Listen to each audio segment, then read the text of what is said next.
આજે આપણે બનાવશું આલુ પરોઠા. એના માટે મેં કુકરની અંદર બટાકા બાફવા મૂકી દીધા છે. એમાં આપણે થોડુંક મીઠું નાખી દઈશું. બટાકાની સાઈઝ બહુ મોટી હતી એટલે મેં વચ્ચેથી 2 ટુકડા કરી લીધા છે. હવે બટાકાને આપણે કુકરનું ઢાંકણું બંધ કરી અને 3 સીટી સુધી બફાવા દઈશું. જ્યાં સુધી બટાકા બફાય છે ત્યાં સુધી લોટ બાંધી લઈએ પરાઠા માટેનો. એની માટે આપણે મીઠું નાખીશું, થોડો અજમો નાખીશું અને થોડા તલ, એ વાળા તલ નાખ્યા છે. હિંગ નાખીશું. હિંગ નાખી હવે આપણે થોડા બેસન છે, ચણાનો લોટ, એને આપણે જરાક વધારે નથી નાખવાનો, 2 ચમચી લીધો છે, થોડોક જ લીધો છે.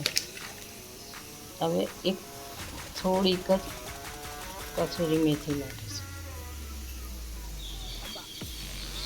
આપણો પરાઠાનો લોટ એકદમ ટેસ્ટી બને એના માટે. ખાલી લોટ ના લાગે. જ્યારે આપણે આલુ પરોઠા ખાઈએ ત્યારે અંદર તો મસાલો હોય જ છે બટાકામાં, પરંતુ ઉપરનો લોટ જ્યારે આપણે રોટલી જેવો ખાતા હોઈએ છીએ ને તે બહુ મોડો લાગતો હોય છે. એટલે પરાઠાના લોટમાં જરાક મસાલો મેં એડ કર્યો છે. હવે આપણે પ્રોપર લોટ બાંધતા હું તમને બતાવું. આપણે હવે આ બધું મિક્સ કરી અને આપણે સરસ પરાઠાનો લોટ બાંધી દઈશું. થોડું બેસન નાખવાથી આપણા પરાઠા એકદમ પોચા અને સારા બને છે અને થોડો ટેસ્ટ પણ કંઈક અલગ આવે છે. નોર્મલ આલુ પરોઠા કરતાં આપણો ટેસ્ટ કંઈક અલગ આવશે. એટલે થોડા મસાલા મેં મારી રીતે ચેન્જ કર્યા છે. જે ચીજ ના પસંદ હોય તમે સ્કીપ કરી શકો છો, જે પસંદ હોય એ ચીજ નાખી શકો છો. હવે આપણે લોટ બાંધી દઈશું. એની માટે હું પાણી નાખું છું. એકદમ પાણી વધારે નથી નાખી દેવાનું, થોડું થોડું કરીને પાણી નાખી અને આપણે લોટ બાંધવાનો છે પરાઠા માટે. મારા બટાકા બફાવા પણ મૂકી દીધા છે. એક બાજુ બટાકા બફાય છે, એક બાજુ આપણે પરાઠાનો લોટ બાંધી લઈએ છીએ. એકદમ ઢીલો પણ નથી બાંધવાનો અને એકદમ કડક પણ નથી બાંધવાનો. નોર્મલ રોટલી જેવો લોટ બાંધવાનો છે. રોટલી કરતાં થોડોક કઠણ. પરાઠાનો લોટ આપણે બાંધી, હવે આપણો લોટ બાંધાઈ ગયો છે. તમે જોઈ શકો છો બહુ કાઠો પણ નથી અને બહુ ઢીલો પણ નથી. હવે આપણે એને તેલ નાખી અને જરા મૂકી દઈશું.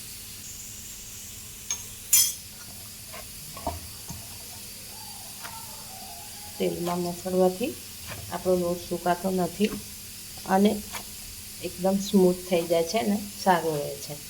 આપણે અંદર મૂળમાં તેલ તો નાખ્યું જ છે, તે છતાં ઉપરથી આપણે તેલમાં લોટ મસળી લઈશું તો આપણા પરાઠા એકદમ સરસ થશે.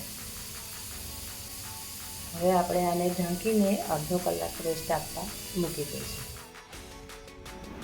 હવે આપણે બનાવીશું ધાણાની ચટણી આલુ પરોઠા જોડે ખાવા માટે. તો હું આ પહેલાં સિંગદાણા લીધા છે, એને ક્રશ કરી દઈશ. પછી ધાણા, મરચાં અને લીંબુ પછી નાખીશ. હવે હું આની અંદર ધાણા નાખું છું, મીઠું, જીરું, લીંબુ નીચોવું છું. હવે આપણે થોડું પાણી નાખીશું અને પછી એને ક્રશ કરી દઈશું. આપણી આલુ પરોઠા જોડે ખાવા માટે ધાણાની ચટણી તૈયાર. આપણે બટાકાને મેશ કરી લીધા છે. હવે આપણે એમાં મસાલા કરીશું. પહેલાં થોડીક હળદર, ધાણા જીરું, મોળું મરચું, કાશ્મીરી મરચું છે, ગરમ મસાલો, આપણે જે ધાણા સમારીને રાખ્યા હતા એ, અને એમાં એક મેં લીલું મરચું પણ સમારી દીધું છે. 1 ચમચી ચાટ મસાલો, 1 ચમચી આમચૂર પાવડર છે, હિંગ નાખું છું. લીંબુ નથી નાખતી, લીંબુના લીધે બટાકા એકદમ ઝીણા થઈ જાય ના લાગે, એટલે આ થોડું જીરું નાખું છું. વાટેલું જીરું છે. 1 ચમચી જેટલી ખાંડ નાખીશું. ખાંડ બિલકુલ ઓપ્શનલ છે, જેને ભાવતી હોય એ નાખો, ના ભાવતી હોય એ ના નાખો. હવે લાસ્ટમાં આપણે મીઠું નાખી દઈશું.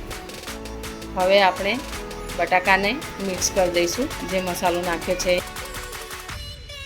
આપણે હવે આલુ પરોઠા બનાવવા લઈ લઈએ છીએ.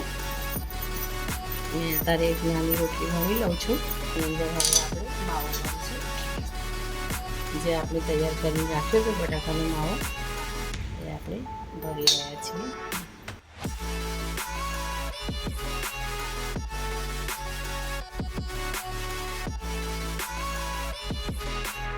એ આપણે તવી પર તેલ લગાડી ટાઠો નાખી દઈશું અને ઠંડી કરીશું. ચડવી લઈશું. હવે આપણે પરાઠાને 2 બાજુ શેકી લઈશું.